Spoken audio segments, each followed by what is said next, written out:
নবীজি সাহাবাদেরকে জিজ্ঞাসা করলেন, হে সাহাবারা, তোমরা কি জানো গীবত কাকে বলে? গীবত কি জিনিস?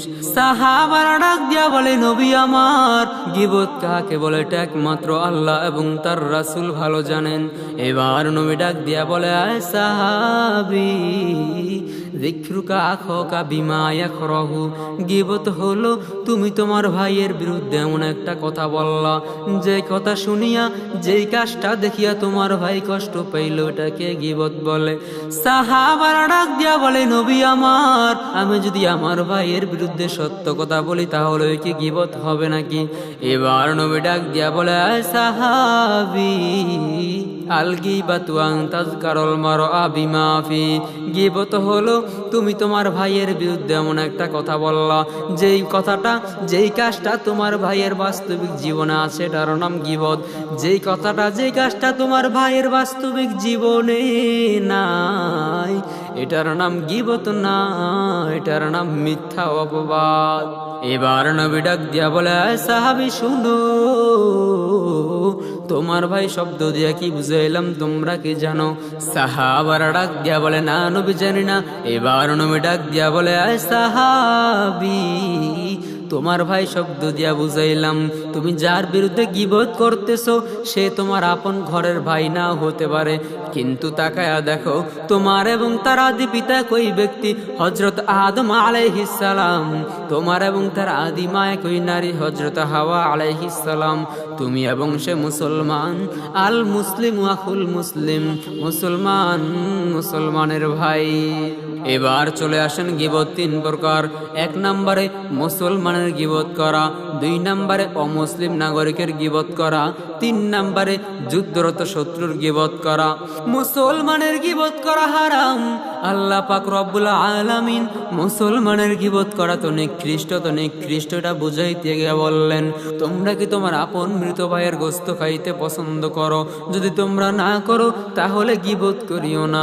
তার মানে আল্লাহ বুঝাইলেন গীবত তো খারাপ, আপন মৃত ভাইয়ের গোশত খাওয়ার চাইতো গীবত নিকৃষ্ট। এবার চলে আসেন অমুসলিম নাগরিকের গীবত করা।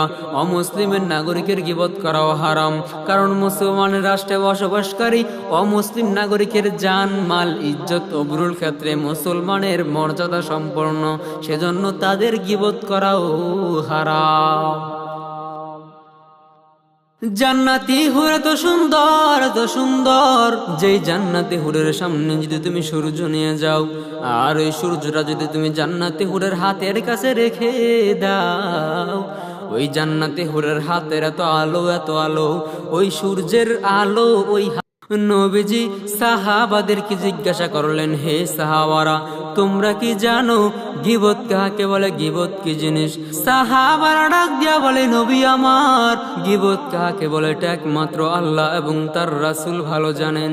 এবার নবী ডাক দিয়া বলে, আয় সাহাবী, যিকরুকা আখাকা বিমা ইয়াকরাহু, গীবত হলো তুমি তোমার ভাইয়ের বিরুদ্ধে এমন একটা কথা বললা, যে কথা শুনিয়া, যেই কাজটা দেখিয়া তোমার ভাই কষ্ট পাইল, এটাকে গীবত বলে। সাহাবারা ডাক দিয়া বলে, নবী আমার, আমি যদি আমার ভাইয়ের বিরুদ্ধে সত্য কথা বলি তাহলে কি গীবত হবে নাকি? এবার নবী ডাক দিয়া বলে, আয় সাহাবী, আল গীবাতু আন তাযকারুল মারআ বিমা ফি, গীবত হলো তুমি তোমার ভাইয়ের বিরুদ্ধে এমন একটা কথা বললা, যেই কথাটা, যেই কাজটা তোমার ভাইয়ের বাস্তবিক জীবনে আছে, এটার নাম গীবত। যেই কথাটা, যেই কাজটা তোমার ভাইয়ের বাস্তবিক জীবনে নাই, এটার নাম গীবত না, এটার নাম মিথ্যা অপবাদ। এবার নবী ডাক দিয়া বলে, আয় সাহাবী শুনো, তোমার ভাই শব্দ দিয়া কি বুঝাইলাম তোমরা কি জানো? সাহাবারা ডাক দিয়া বলে, না নবী জানি না। এবার নবী ডাক দিয়া বলে, আয় সাহাবী, তোমার ভাই শব্দ দিয়া বুঝাইলাম, তুমি যার বিরুদ্ধে গীবত করতেছো সে তোমার আপন ঘরের ভাই না হতে পারে, কিন্তু তাকায়া দেখো তোমার এবং তার আদি পিতা কই ব্যক্তি? হযরত আদম আলাইহিস সালাম। তোমার এবং তার আদি মা কই নারী? হযরত হাওয়া আলাইহিস সালাম। তুমি এবং সে মুসলমান। আল মুসলিম আখুল মুসলিম, মুসলমান মুসলমানের ভাই। এবার চলে আসেন গীবত তিন প্রকার। এক নম্বরে মুসলমানের গীবত করা, 2 নম্বরে অমুসলিম নাগরিকের গীবত করা, 3 নম্বরে যুদ্ধরত শত্রুর গীবত করা। মুসলমানের গীবত করা হারাম। আল্লাহ পাক রব্বুল আলামিন মুসলমানের গীবত করা তো নিকৃষ্ট, এটা বুঝাইতে গিয়ে বললেন, তোমরা কি তোমার আপন মৃত ভাইয়ের গোশত খাইতে পছন্দ করো? যদি তোমরা না করো তাহলে গীবত করিও না। তার মানে আল্লাহ বুঝাইলেন গীবত তো খারাপ, আপন মৃত ভাইয়ের গোশত খাওয়ার চাইতো গীবত নিকৃষ্ট। এবার চলে আসেন অমুসলিম নাগরিকের গীবত করা। অমুসলিমের নাগরিকের গীবত করাও হারাম, কারণ মুসলমানের রাষ্ট্রে বসবাসকারী অমুসলিম নাগরিকের জান মাল ইজ্জত অবরুল ক্ষেত্রে মুসলমানের মর্যাদা সম্পন্ন, সেজন্য তাদের গীবত করাও হারাম।